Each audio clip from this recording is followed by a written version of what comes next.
Hey everyone, my name is Hunter Stanford, and I'm going to be giving my book report on a book called The Pants Project by Kat Clark. Super good book, and just kind of in the beginning, I just apologize. I know it looks weird that you can see my laptop screen. I just didn't know how else to video the PowerPoint while talking, so at times you'll probably see some of my laptop. But here we go. So just to start, again, I love this book, and I'm going to do my best at not giving any spoilers in it just because it was so good that I encourage any of you that are interested to give it a read. One of the cool things about this book is it really addresses a lot of the different issues that comes with gender identity. It's not just focused on just one issue that we face, there's multiple. So I'll kind of dive into what ones are addressed, but just from the beginning, I give this book 5 stars and do recommend it to anyone that's interested. So as kind of an overview of the book, it is a book about a transgender boy whose name is Liv, and one of my favorite insights that the book offers is Liv has not disclosed to anyone that he's a transgender boy. We do know this from the book because it kind of goes into his thought process and some of the challenges that he faces, but he hasn't made it known to anyone else. So in everyone else's mind, he's still a girl. And so as part of that, in his new school, the dress code, it requires all girls to wear skirts. And Liv, identifying as a boy, does not want to have to wear a skirt. And again, because he hasn't made it known to everyone else yet that he identifies as a boy, he kind of takes more of the route against sexism and discrimination that, oh, we shouldn't have to wear skirts, that's sexist, that's discriminatory. So kind of dives into that. It's really cool because it shows us both sides of that. It shows us kind of how it can be hard for someone to accept their identity. And as you can see this little picture, it's pretty self-explanatory, but you can see that it's a girl that's kind of sad and a boy that's standing over her and is upset. And that really is a good representation of how this main character, Liv, is. Liv knows inside that he's a boy, that he wants to identify as a boy, but doesn't really explain exactly why, but for whatever reason, whether it's embarrassment or feeling like he shouldn't feel this way, or some of the other issues that and challenges that transgenders have to face, he doesn't make it known. And so it's that picture really represents it well.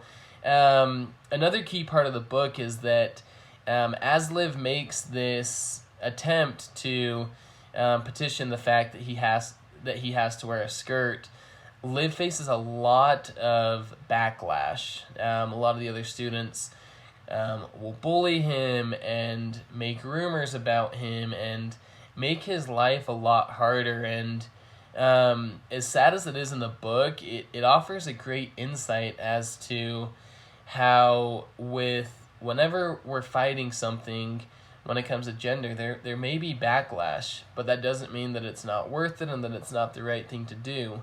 And so it's cool because it offers insights into some of the challenges that Liv does face when he fights this dress code.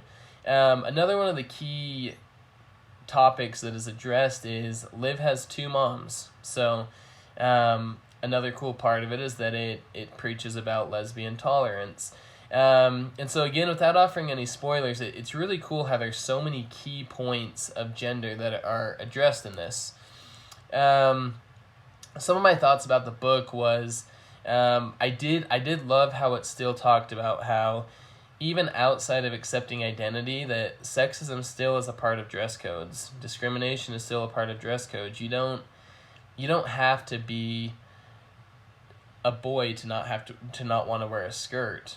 Plenty of girls can, and sexism is another issue that this book addresses and does so in a very good way. The next point that I really thought about a ton as I read this book is just that acceptance is key.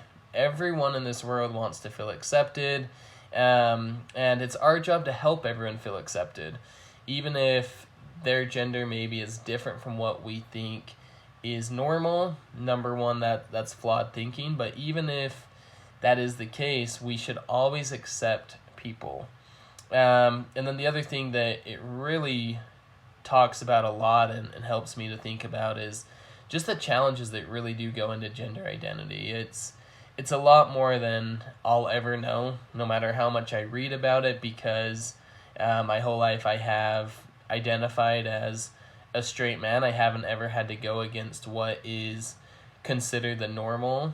And it's crazy to me when I read some of these books, just the real challenges that they face. And it makes me sad to think that people do have to face these challenges just to be able to address how they really do feel.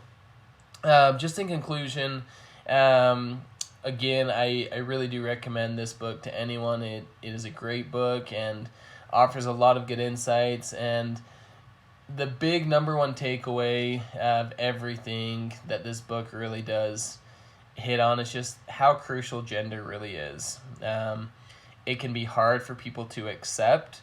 It can be hard for people to tolerate if they're in the wrong. But overall, I believe that this book does a really good job at explaining how important gender is and how we should be sure that we need to always do our part in helping people feel accepted and comfortable in their own gender identity.